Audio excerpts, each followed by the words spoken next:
తెలంగాణ సాధనకు ప్రాణంగా నిలిచిన నీళ్ల అవసరమే ఇప్పుడు ప్రజలకు నష్టంగా మారిందని, భావోద్వేగాన్ని రాజకీయంగా వాడుకున్న వారి తప్పిదాలే ఇందుకు కారణమని ముఖ్యమంత్రి రేవంత్ రెడ్డి తీవ్ర స్థాయిలో విమర్శలు గుప్పించారు. కేవలం 3 సంవత్సరాల్లో నిర్మాణం పూర్తయిన కాళేశ్వరం ప్రాజెక్టు అతి తక్కువ వ్యవధిలోనే విఫలమై కుప్పకూలిన ఘటన భూప్రపంచంలో ఎక్కడా జరగలేదని ఆయన అన్నారు.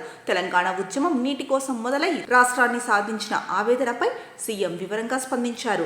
తెలంగాణ ఉద్యమం ఒక భావోద్వేగం, అది ఉద్యోగాల కోసం కాదు. కానీ కొన్ని రాజకీయ పార్టీలు ఆ భావోద్వేగాన్ని తమ లబ్ధి కోసం దుర్వినియోగం చేశాయని చెప్పారు. ఉద్యమంలో భాగంగా వచ్చిన ఆశయాలను నిర్వీర్యం చేస్తూ ప్రభుత్వ పాలనను నిర్వాకం చేసిన విధానాలను సీఎం నిందించారు. కాళేశ్వరం నిర్మాణ పద్ధతిపై తీవ్ర స్థాయిలో అసహనం వ్యక్తం చేసిన సీఎం, ప్రాజెక్టులు ఎలా కట్టకూడదో తెలుసుకోవాలంటే కాళేశ్వరం చూసి నేర్చుకోవాలి. మేడిగడ్డ, అన్నారం, సుందిల్లా ప్రాజెక్టుల నిర్మాణానికి కనీస సాయిల్ టెస్ట్ కూడా చేయకుండానే పనులు ప్రారంభించడం ఘోర తప్పిదమన్నారు.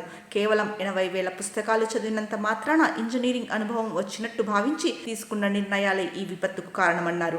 గత ప్రభుత్వం వందలాది కోట్ల రూపాయలు ఖర్చు పెట్టి కూడా పూర్తి చేయలేకపోయిన ప్రాజెక్టుల పరిస్థితిని గుర్తు చేస్తూ గత పాలకులపై తీవ్రంగా విరుచుకుపడ్డారు.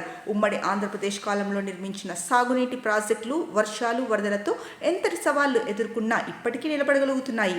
కానీ కాళేశ్వరం ప్రాజెక్టు మాత్రం కట్టిన 3 సంవత్సరాల్లోనే కూలిపోయింది. ఇది ప్రజాధనం మీద జరిగిన అతిపెద్ద అపరాధం అని మండిపడ్డారు. అధికారుల వ్యవహార శైలిపై కూడా సీఎం రేవంత్ ఘాటుగా స్పందించారు.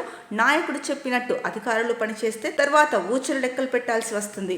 అప్పటి సీఎం హెలికాప్టర్లో తిరుగుతూ ఎక్కడ ప్రాజెక్టు కట్టాలో నిర్ణయించిన తీరే ఈ రోజు పరిస్థితికి నిదర్శనం. విజిలెన్స్, ఎన్డీఎస్ఏ నివేదికల ప్రకారం అధికారుల తప్పుడు నిర్ణయాలు వెలుగులోకి వచ్చాయి. తప్పు చేసిన వారిపై ఖచ్చితంగా చర్యలు తీసుకుంటామన్నారు.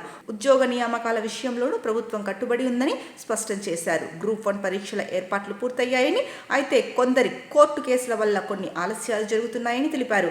అయినప్పటికీ నియామక ప్రక్రియ త్వరలో పూర్తి చేస్తామన్న నమ్మకాన్ని సీఎం వ్యక్తం చేశారు.